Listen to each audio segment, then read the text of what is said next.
ক্লাসে বেসিক্যালি যে জিনিসটা আমরা ডিসকাস করব সেটা হচ্ছে গিয়ে এই যে আমাদের ক্লাস 12 এর সিলেবাসটা রয়েছে সেটার একটুখানি অ্যানালাইজ করবো যে আমাদের সারাটা বছর রোড ম্যাপটা কি হওয়া উচিত, আমাদের কি পড়া উচিত, ঠিক আছে, বা ধর আমরা কিভাবে পড়বো। তো এরকম একটা জায়গায় দেখ, ফার্স্ট হচ্ছে এক্সাম গ্লান্স যেটা আমরা লিখলাম। দেখ হচ্ছে গিয়ে সেকশন এ যে পোর্শনটা রয়েছে সেখানে 22 মার্কস ক্যারি করবে। সেকশন বি ক্রিয়েটিভ রাইটিং এর পোর্শনে 18 মার্কস ক্যারি করবে, আর সেকশন সি লিটারেচারের পোর্শনে 40 মার্কস ক্যারি করবে। আর এটা হচ্ছে কি মানে টোটাল গ্র্যান্ড টোটাল হচ্ছে 80 মার্কস। এবার দেখ সারা বছর সিরিয়াসলি পড়ার জন্য আমরা যে জিনিসটায় ফোকাস করব সেটা হচ্ছে গিয়ে কি এই যে 80 মার্কস রয়েছে এখানে মোটামুটি ধর 72 থেকে 75-6 পাওয়াটা সম্ভব, পাওয়া যায়, ঠিক আছে। মানে অবভিয়াসলি তোমরা ধরো সায়েন্স আর্টস কমার্স তোমাদের প্রাইম সাবজেক্ট নিয়ে খুব বেশি ব্যস্ত থাকো, কিন্তু তারপরেও আমি তোমাদের বলবো এমফাসাইজ করবো যে যদি একটু সিরিয়াসলি মানে ধরো ক্লাস 11-এ তুমি যে যে প্রবলেম গুলো ফেস করেছো সেই প্রবলেম গুলো অ্যাটলিস্ট যদি সেগুলোকে একটু ম্যানেজ করতে পারো, মানে ধরো ইংলিশের ওপর একটু যদি টাইম, আমি জানি যে তোমরা ইংলিশ একটু কম টাইম, কিন্তু তারপরেও যদি আমি তোমায় বলি অর্গানাইজ হইতে তুমি যদি একটু সিস্টেমেটিক্যালি পড়ো, ঠিক আছে, তাহলে দেখবে অ্যাটলিস্ট তোমার ইংলিশে এই যে মার্কসটা আমি বলছি মানে 90% মার্কস উঠে যাবে। ডিসকাস করে একটু দেখি যে ব্যাপারটা হচ্ছে কি, আমি যখন ডিসকাস করব তুমি একটু দেখো যে তোমার কোনো প্রবলেম হচ্ছে কিনা এটা বুঝতে, ঠিক আছে। তো ফার্স্ট দেখ হচ্ছে গিয়ে এই যে আনসিন প্যাসেজ যেটা রয়েছে, দেখ দেখ ফ্যাকচুয়াল অর ডেসক্রিপটিভ প্যাসেজ, যে ফ্যাকচুয়াল অর ডেসক্রিপটিভ প্যাসেজ রয়েছে দেখ হচ্ছে 12 মার্কস আমি দিয়েছি, ঠিক আছে। এই ফ্যাকচুয়াল ডেসক্রিপটিভ প্যাসেজের জন্য আমাদের একটা স্ট্র্যাটেজি আমরা ফলো করি। স্ট্র্যাটেজিটা কি, খুব সিম্পল, সেটা হচ্ছে কি আমরা পড়বো হচ্ছে নিউজ পেপার।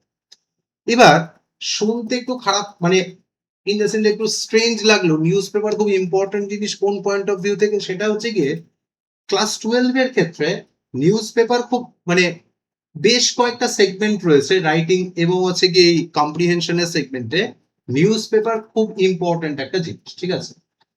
দেখ হচ্ছে এই যে ফ্যাকচুয়াল অর ডেসক্রিপটিভ প্যাসেজ যে দুটো রয়েছে এইখান থেকে মানে ধর হচ্ছে কি কোন ধরনের ইস্যুস রয়েছে, যেমন ধর হচ্ছে সোশ্যাল ইস্যুস, ঠিক আছে, বা হচ্ছে গিয়ে ধর হচ্ছে গিয়ে ইন্টারন্যাশনাল কোনো ইস্যুস।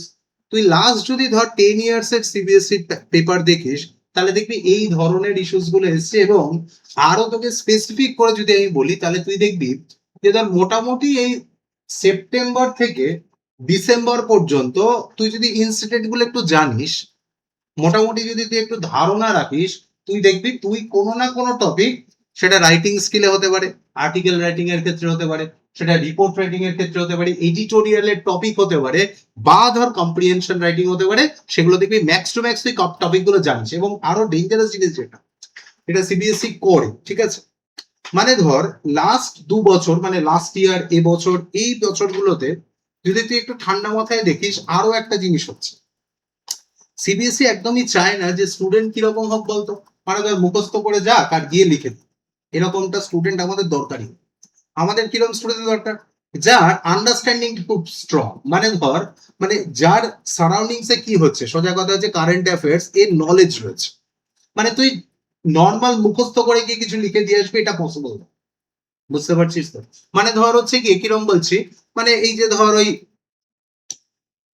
কম্পিটেন্সি বেসড কোয়েশ্চেন যেটা ধর তোমাদের আমি ক্লাস 11 এর লাস্টের দিকে করিয়েছিলাম, এবছরের কোয়েশ্চেন পেপার উঠে তুলে নাও, দেখবে ওখানে কম্পিটেন্সি বেসড কোয়েশ্চেন রয়েছে।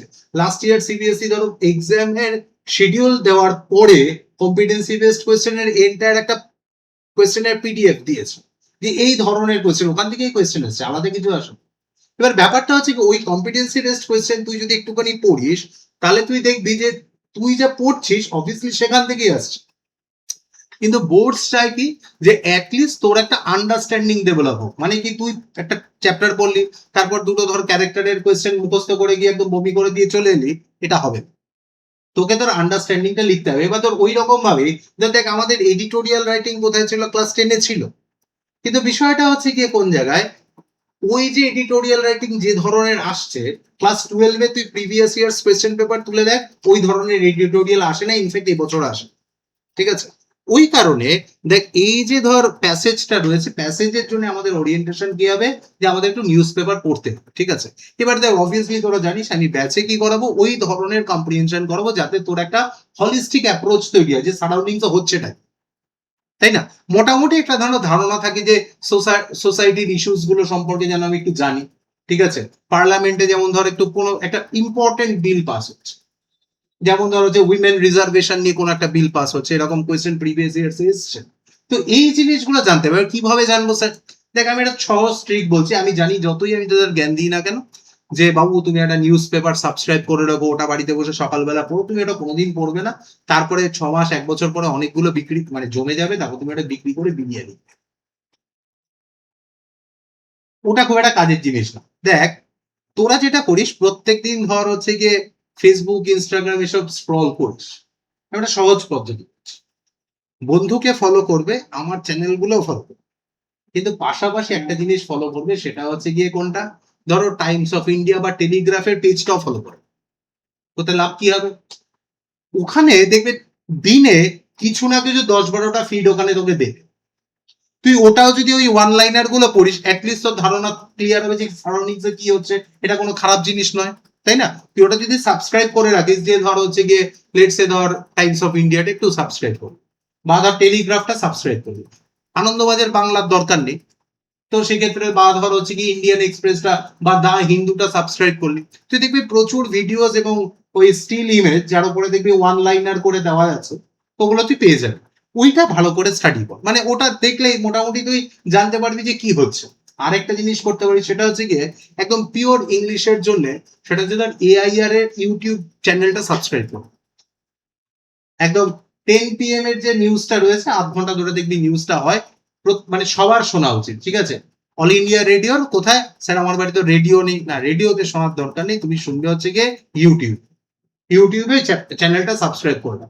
ওতে কি হবে, তুই রাত্রিবেলায় মোটামুটি ধর ওটা যদি 1.5x দিয়ে তুই যদি ওটা শুনে ফেলিস, তাহলে দেখবি হার্ডলি তোর 10-15-20 মিনিট সময় নষ্ট হবে, কিন্তু তুই অনেক কিছু জানতে পারবি। এটা ডেলি বেসিস আমাদের কি করতে, হ্যাবিট করতে, এটা করলে তুই যা বেনিফিট পাবি, তুই এমনি নর্মাল টেক্সট বই পড়ে তার থেকে অনেক বেশি বেনিফিট পাবি, এটা আমার চ্যালেঞ্জ। একটু এই এই জিনিসটা, এই ওরিয়েন্টেশনটা ডেভেলপ করো। নেক্সট দেখ হচ্ছে কি, এখানেও কাজে লাগবে কোনটা, দেখো যে কেস বেসড যে ফ্যাকচুয়াল প্যাসেজ রয়েছে, ঠিক আছে। এই ফ্যাকচুয়াল প্যাসেজটা কিরকম, এটা দেখবি একটা টেক্সট থাকবে, তার সঙ্গে হচ্ছে কি মনে আছে আমরা ক্লাস 10-এ অ্যানালিটিক্যাল রাইটিং করেছিলাম, ওই অ্যানালিটিক্যাল রাইটিং এ কি ছিল বাবা, দেখবে একটা পাই চার্ট ছিল, একটা লাইন গ্রাফ ছিল, একটা বার গ্রাফ ছিল, ছিল না। ওই যে যে কনটেক্সটটা রয়েছে, ওই কনটেক্সটের দুটো মিক্সচার, মানে ধর একটা প্যাসেজ রয়েছে আর তার সঙ্গে হচ্ছে লাইন গ্রাফ বা বার গ্রাফটা রয়েছে, ওইটা আমাদেরকে দুটো ট্যালি করে আনসার লিখতে হবে। বিষয়টা এমন কিছু কঠিন না, শুধু একটু প্র্যাকটিস করতে হবে। আবারও বলছি, টপিক কোত্থেকে থাকবে, টপিক কিন্তু ইস্যুস হচ্ছে গিয়ে কারেন্ট অ্যাফেয়ার্স যেগুলো হচ্ছে, সেটা ন্যাশনালি হতে পারে, ইন্টারন্যাশনালি হতে পারে, সেই জিনিসটা আমাদেরকে একটু মনে রাখতে হবে। তাহলে দেখ এই যে রেটিং স্কিলের 22 মার্কস রয়েছে, মানে সেকশন এ তে, এইটা পুরোপুরি দাঁড়িয়ে আছে কিসের উপরে, প্র্যাকটিসের উপর। আমাদের কাজ কি হবে, সারা বছরের রোড ম্যাপ বা ওরিয়েন্টেশন কি হবে, যে যদি আমরা খুব সিরিয়াসলি প্রথম 5-6 মাসের মধ্যে সিলেবাসটা পড়ে ফেলতে পারি, আর এই সেপ্টেম্বর থেকে ডিসেম্বর মাসের মধ্যে ধর আমি যে সেরকম ভাবে প্র্যাকটিস সেট বানাবো, আমরা ধর ক্লাস 11-এ ক্লাস 10-এ প্র্যাকটিস সেট যেরকম সলভ করেছি, ওই প্র্যাকটিস সেটের মধ্যে দেখবি এই ধরনের প্যাসেজ গুলো থাকবে, কথা বোঝা গেছে। ওটা সলভ করা আর তোর এই ওরিয়েন্টেশনটা ডেভেলপ করা, যে আমি সারাউন্ডিংসে কি হয় সেটা আমি জানি, বুঝতে পেরেছিস। এটা কিন্তু কিরকম বলতে, এমন না যে কনসিয়াসলি তোকে পড়তে হবে, না মাস্টারমশাই বলেছে আমাকে এটা নিউজ পেপার পড়তে হবে, এরকম নয়। ইনফ্যাক্ট তুই যদি ধর একটা ওই দা হিন্দু বা ইন্ডিয়ান এক্সপ্রেস এর অ্যাপ ডাউনলোড করিস, তুই ফ্রি অফ কস্টে প্রচুর নিউজ পাবি। কিন্তু তোর সব থেকে যেটা দরকার, সেটা যে মাইন্ডসেট ওরিয়েন্টেশন, মানে আমি নিউজটা জানি, সারাউন্ডিংস এ কি হয় আমার এই ধারণাটা আছে। ইনফ্যাক্ট দেখবি এর পরবর্তী মানে এই অভ্যাসটা করাটা জরুরি।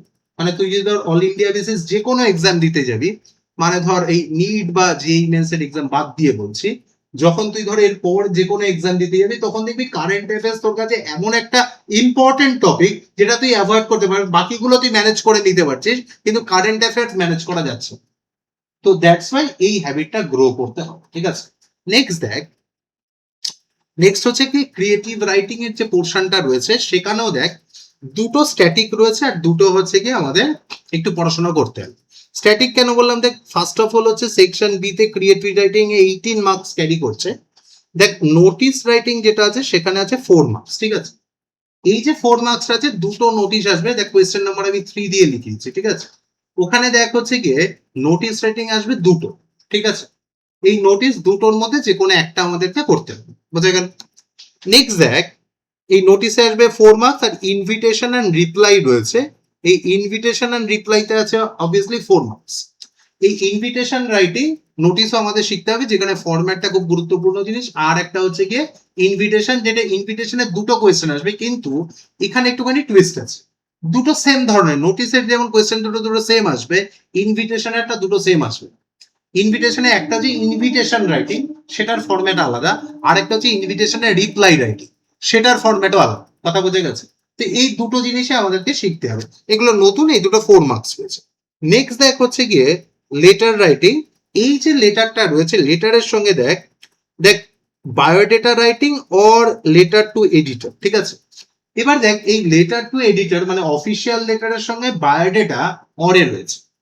এবার দেখ যে জিনিসটা সিবিএসই স্টুডেন্টরা ক্লাস 12 এর স্টুডেন্টরা ভুল করে, তারা ভাবে আরে আমি তো ক্লাস 10 এ ওই এডিটোরিয়াল পড়েছি, তার মানে এনভায়রনমেন্ট রিলেটেড ইস্যুস এইসব আসবে। নো, আসবে হচ্ছে সোশ্যাল ইস্যুস, যেগুলো রিসেন্ট ডেজে। দেখ আবার দেখ ওই সেম নিউজ পেপার নিয়ে এতক্ষণ যে জ্ঞান দিলাম, ওই সেম জিনিস ফিরে আসছে।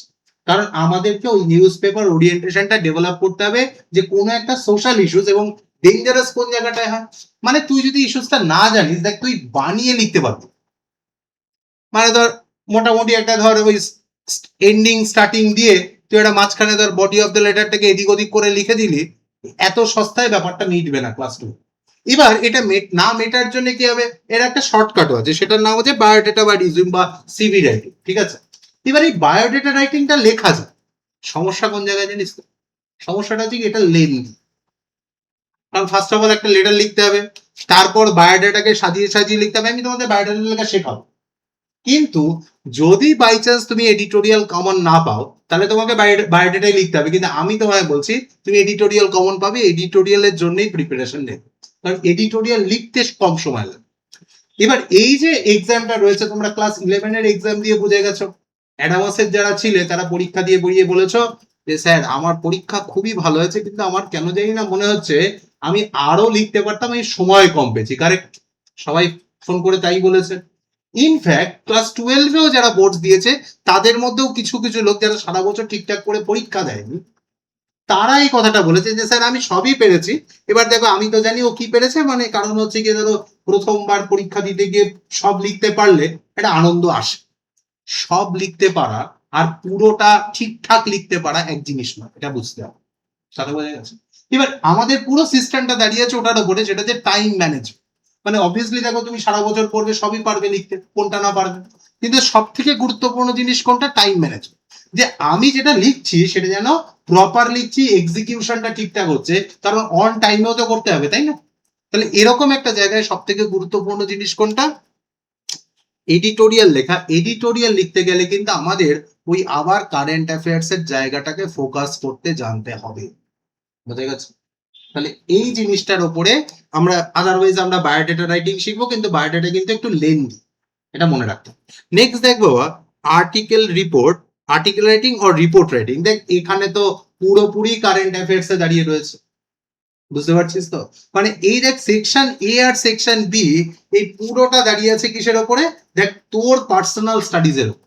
এবার এই পার্সোনাল স্টাডিজ মানে তুই একদিন নিউজ পেপার পড়লি এরকম ব্যাপারটা নয়, পুরো ব্যাপারটা দাঁড়িয়ে আছে তুই আদতে সারাউন্ডিংস গুলো জানিস কি। এমন নয় যে খুব তোকে প্রেশারাইজ করে খুব মন দিয়ে কিছু পড়তে হবে, তা না, কিন্তু তোর জন্য এই ওরিয়েন্টেশনটা থাকে, এটা মাথায় রাখতে হবে। দেখ আর্টিকেল রাইটিং লেখার কিছু ফরম্যাট আছে, কিছু স্টাইল রয়েছে। মনে করে দেখ আমি যখন ক্লাস 11 এ তোদেরকে ডিবেট রাইটিং করাতাম, তখন আমি তোকে বলতাম না যে ডিবেটের যে টপিক গুলো আছে বাবু খাতাটা একটু যত্ন করে রাখিস। আমাদের আর্টিকেল রাইটিং এর জন্য দেখ ওরকম যে প্যারাগ্রাফ করে করে আমরা ডিবেট করতাম, ঠিক সেরকমই তার কিছু ফরম্যাট আছে, আমাদের আর্টিকেল রাইটিং করতে হবে। নেক্সট হচ্ছে নিউজ পেপার রিপোর্ট। এই নিউজ পেপার রিপোর্ট মানে হচ্ছে গিয়ে কি ইনসিডেন্টাল রিপোর্ট, ঠিক আছে। ধর যে ধরনের নিউজ হয় অবভিয়াসলি সেটাও আমরা জানবো থেকে নিউজ পেপার থেকে। তার মানে দেখ এই রাইটিং, ক্রিয়েটিভ রাইটিং এর যে 18 মার্কস রয়েছে, এই 18 মার্কসের উপরেও দেখ আমাদের কিন্তু কতটা ফোকাস করতে হচ্ছে কারেন্ট অ্যাফেয়ার্স এর উপর। মানে দেখ বোর্ডস এই যে সিলেবাসটা বানিয়েছে বা কোয়েশ্চেন প্যাটার্নটা রিলিজ করেছে, এখানে কোন জায়গাটার উপর ফোকাস করছে যেন স্টুডেন্ট মানে নর্মাল একটা বই পড়ে মুখস্থ করে চলে যাবে, সেটা হবে না। তোকে দেখ তুই যদি ভালো করে এটাকে স্টাডি করিস, মানে আমি দেখ সবসময় স্টুডেন্টদের যেটা বলি যে তুই যে কোনো এক্সামকে অ্যাপিয়ার করার আগে তুই এক্সামকে ভালো করে স্টাডি কর। এক্সাম তুই ধর যেই মেন্সের এক্সাম দিবি, কি বলে নিটের এক্সাম দিবি, আনটিল এন্ড আনলেস তুই যদি এক্সামকে স্টাডি না করতে পারিস, কথা বুঝতে পারছিস তো, তুই এক্সাম কোনোদিন ক্র্যাক করতে পারবি না। তুই ইউপিএসসির এক্সাম দিবি বা তুই রেলের গ্রুপ ডির এক্সাম দিবি, হোয়াট এভার, তোকে যে জিনিসটা করতে হবে সেটা হচ্ছে কি এক্সামকে স্টাডি করতে জানতে হবে।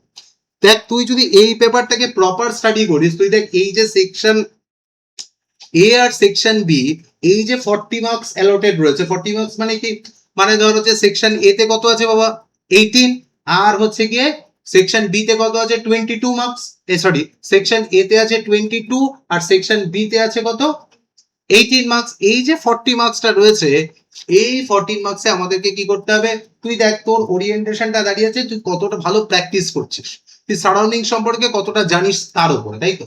তাহলে এরকম যদি হয় তাহলে তোকে একটা জিনিস বুঝতে হবে, সেটা কি, দেখ এখানে প্র্যাকটিসটা যেরকম একটা ইম্পর্টেন্ট জিনিস, প্লাস হচ্ছে কি আমাকে এখানে স্কোরিং জায়গা, কিন্তু স্কোরিং কিরকম, মানে দেখ এই যে প্রথমে ধর সেকশন এ যেটা রয়েছে, এই যে ধর 22 মার্কস রয়েছে, তুই দেখ মানে যেটা আমি ধর যে থিওরিটা সবসময় বলি স্টুডেন্টদের বলার জন্য, সেটা কিরকম, মানে ধর যে স্টুডেন্টটা আমার ধর এই কম্প্রিহেনশনটা করছে, মানে ধর যে বোর্ডসে ফার্স্ট হবে আর তুই, ঠিক আছে, কেউ কোয়েশ্চেনটা জানে আগে থেকে, অবভিয়াসলি জানে না। এবার দেখ কোয়েশ্চেনের আনসারটা ওখানে লেখা আছে, তাই তো। তাহলে দেখ এটা পুরোপুরি ডিপেন্ড করছে তোর প্র্যাকটিসের উপরে, যে তুই কি করে এই বিষয়টাকে এক্সিকিউট করবি। মানে দেখ তুই কিন্তু চাইলে ওখানে 22 আউট মানে 22 আউট অফ 22 পাওয়া যায়, তাই না। আচ্ছা ধরে নিলাম ধর এখানে যে 22 মার্কস আছে, একটা দুটো ভুল হতেই পারে, হিউম্যান এরার হতেই পারে, মোটামুটি ধর 20 পাওয়া যায়, তাই না। নেক্সট দেখ মানে তুই যদি টপিকটা একটু জানিস বা তোর যদি মোটামুটি প্র্যাকটিস থাকে, এই যে দুটো জায়গা রয়েছে এখান থেকে দেখ 22 তে মোটামুটি ধর 20 পাওয়া যায়, এবং খুব একটা ডিফিকাল্ট কিছু হয় না। যেমন ধর এই কম্প্রিহেনশন তুই ক্লাস 9 থেকে ছোটবেলা থেকে করে আসছিস, তাই না। এবার তুই দেখ এই যে সেকশন বি রয়েছে, দেখ নোটিশ বা ইনভিটেশন রাইটিং এটা তো স্ট্যাটিক, তাই না। এবার এখানে যে 4 আউট অফ 4 পাওয়া যায়, 4-এ 4 কিন্তু পাওয়া যায়, মানে 8 মার্কস কিন্তু আরামসে পাওয়া যায় যদি আমরা ঠিকঠাক ফরম্যাট লিখি। তোদের যে রাইটিং স্কিল তাতে তুই যদি ঠিকঠাক ফরম্যাটটা লিখে আসিস আর ঠিকঠাক বডিটা লিখিস, তুই এখানে 8 আউট অফ 8 আরামসে পাবি। নেক্সট দেখ হচ্ছে কি এডিটোরিয়াল আর আর্টিকেল রাইটিং এ, এখানে দেখ আবার তোকে যে জিনিসটা ফোকাস করতে হবে যে তুই টপিকটা জানিস তো, আনটিল এন্ড আনলেস তুই যদি টপিকটা না জানিস তাহলে কিন্তু বিষয়টা দাঁড়াবে, বুঝতে পারছিস তো। তো এই ওরিয়েন্টেশন বা এই প্র্যাকটিসটা দেখবি আমি সারা বছর তোকে এই জিনিসগুলো সলভ করাবো, যে দেখ এই কারেন্ট অ্যাফেয়ার একটা ইস্যুস এসছে, এটা নিয়ে আমরা একটু লিখলাম। যেরকম ধর আমরা ক্লাস 11-এ যেমন ধর হচ্ছে গিয়ে দেখ আমরা এসে রাইটিং এ এবং হচ্ছে গিয়ে ওই ডিবেট রাইটিং এ করেছিলাম, বেশ কিছু কন্টেম্পোরারি ইস্যুস নিয়ে আমরা আলোচনা করতাম। এতে কি হয় স্যার, আমি কি ক্লাসে কমন পাবো না, এক্সামে কমন পাবো এই ওরিয়েন্টেশন নয়, যে আমি জানি এই ঘটনাগুলো ঘটছে, আমার একটা ধারণা একটা মাইন্ডসেট তৈরি হচ্ছে। এতে কি হবে, যখন আমি এক্সামে লিখবো তখন আমি জানবো যে ঠিক আছে আমি মোটামুটি লিখতে পারবো। এই ওরিয়েন্টেশনটা ডেভেলপ করাটা খুব খুব জরুরি, ঠিক আছে। নেক্সট দেখ, এবার দেখ এখানে আলটিমেট আমরা যদি একটু ট্রাই করি, দেখ প্রথমে যে সেকশন এ ছিল সেখানে দেখ মোটামুটি 20 মার্কস কিন্তু পাওয়া যায়, আর দেখ সেকশন বি যেটা রয়েছে সেখানেও দেখ তুই যদি একটু মোটামুটি ঠিকঠাক করে লিখিস, দেখ 16-17 পাওয়াই যায়, মানে 8 আউট অফ 8। দেখ এই নোটিশ রাইটিং আর ইনভিটেশন যেটা রয়েছে সেখানে তো দেখ 8 আউট অফ 8 আসছেই, প্লাস হচ্ছে গিয়ে দেখ লেটার রাইটিং আর আর্টিকেল রাইটিং এ মোটামুটি ধর অন অ্যাভারেজ 4 বা 5 পাওয়াই যায়। এডিটোরিয়ালে যদি ধর যাও 4 আসে, তো অ্যাটলিস্ট আর্টিকেল রাইটিং বা রিপোর্ট রাইটিং এ সেটা ধর, ইনফ্যাক্ট রিপোর্ট রাইটিং এ কি আসবে দেখ, একটা হচ্ছে গিয়ে ওর একটা হিন্টও দিয়ে দেয়, মানে ইনসিডেন্টটা কি তার একটা হিন্ট আসে, তো সেক্ষেত্রে আরামসে সেটা কিন্তু পাওয়া যায়।